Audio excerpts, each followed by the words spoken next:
Hi, വളരെ important ആയിട്ടുള്ള കാര്യം പറയാനായിട്ടാണ് ഞാൻ വീഡിയോ ചെയ്യുന്നത്. നമ്മുടെ ബിഗ് ബോസിന്റെ സീസൺ 6 അവസാനിച്ചിട്ട് എല്ലാ ആൾക്കാരും അവരുടെ വ്യക്തിപരമായിട്ടുള്ള കാര്യങ്ങളൊക്കെ ആയിട്ട് ഇപ്പോ സന്തോഷിച്ചൊക്കെ നടക്കുകയാണ്. പക്ഷെ സോഷ്യൽ മീഡിയയിൽ ഇപ്പൊ നമ്മൾ കണ്ടുവരുന്ന ഒരു കാര്യമുണ്ട്.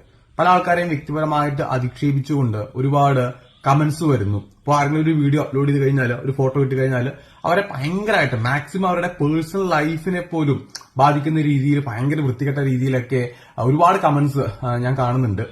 ഞാൻ എന്റെ കാര്യമല്ല പറയുന്നത്. എനിക്ക് അങ്ങനെ നെഗറ്റീവ് കമന്റ്സ് ഒന്നും വലിയ പ്രശ്നമല്ല. ഇപ്പൊ ഞാൻ ഈ വീഡിയോ ചെയ്യുന്ന സമയത്ത് വേണമെന്നുണ്ടെങ്കിൽ ഒരുപാട് ആൾക്കാർ വന്നിട്ട് എന്നെ വിമർശിച്ചിട്ടൊക്കെ പോകാം. പക്ഷെ ഇത് പറയേണ്ട ഒരു കാര്യം തന്നെയാണ്. കാരണം നമ്മുടെ സീസൺ അവസാനിച്ചു, ഗെയിം എല്ലാം അവിടെ തീർന്നു. അവിടെ പല ആൾക്കാർക്ക് പല മിസ്റ്റേക്ക് സംഭവിച്ചിട്ടുണ്ടാവും. പക്ഷേ പിന്നീട് ഇപ്പോഴും എല്ലാ ആൾക്കാരെയും ഇങ്ങനെ ഒരു സൈബർ ബുള്ളിങ് പോലെ ആക്രമിക്കുന്നത് ഭയങ്കര ഒരു മോശമാണ്. ഞാൻ ഒന്നോ രണ്ടോ ആൾക്കാരുടെ കാര്യം മാത്രമല്ല പറയുന്നത്. പല ആൾക്കാരും ഇതിനെക്കുറിച്ച് എന്നോട് സംസാരിക്കുകയുണ്ടായി. പല ആൾക്കാരുടെ വർക്കിനെ പോലും, അവർ ചെയ്യുന്നവരുടെ മേഖലയിലെ അവരുടെ ജോലി എന്താണോ ആ ജോലിയെ പോലും ബാധിക്കുന്ന രീതിയിൽ ഇതൊക്കെ മാറുന്നുണ്ട്. അപ്പൊ തീർച്ചയായിട്ടും എല്ലാത്തിനും നമ്മളെല്ലാവരും ഗെയിമായിട്ട് കണ്ടിരിക്കുന്നത്. അപ്പൊ അവിടെ നടന്ന എല്ലാ സംഭവങ്ങളെയും ഒരു ഗെയിമായിട്ട് കണ്ടിട്ടുണ്ട്.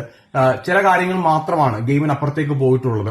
അപ്പൊ നിങ്ങൾക്ക് പ്രേക്ഷകർക്ക് തീർച്ചയായിട്ടും ഇപ്പോൾ ബിഗ് ബോസ് കാണുന്ന എല്ലാവർക്കും അവിടെയുള്ള മത്സരാർത്ഥികളെ സ്നേഹിക്കാനും വിമർശിക്കാനുമായിട്ടുള്ള അധികാരമുണ്ട്. നിങ്ങളാണ് എല്ലാം തന്നെ വോട്ട് ചെയ്ത് അവിടെ നിർത്തുന്ന നിങ്ങളാണ് സത്യത്തില് യഥാർത്ഥ ബിഗ് ബോസ് എന്ന് പറയുന്നത്. അപ്പൊ നിങ്ങൾക്ക് വിമർശിക്കാം, എന്നെയും എല്ലാവരെയും വിമർശിക്കാം. പക്ഷേ ഒരു കൂട്ടം ആൾക്കാർ, അതെനിക്ക് തോന്നുന്നു അതിൽ നമ്മുടെ സാധാരണ പ്രേക്ഷകരെ മാത്രമാണെന്ന് എനിക്ക് തോന്നുന്നില്ല. അതിനപ്പുറത്തേക്ക് മറ്റെന്തോ കൂടെ അതിന്റെ പിന്നിലുണ്ടെന്ന് ഞാൻ ഇപ്പോഴും വിശ്വസിക്കുന്നു. അങ്ങനെ ഉണ്ട്, അതിനെക്കുറിച്ച് കുറച്ചൊക്കെ എനിക്കറിയാം. പക്ഷെ അത് ഒരുപാട് കൂടുന്നുണ്ട്.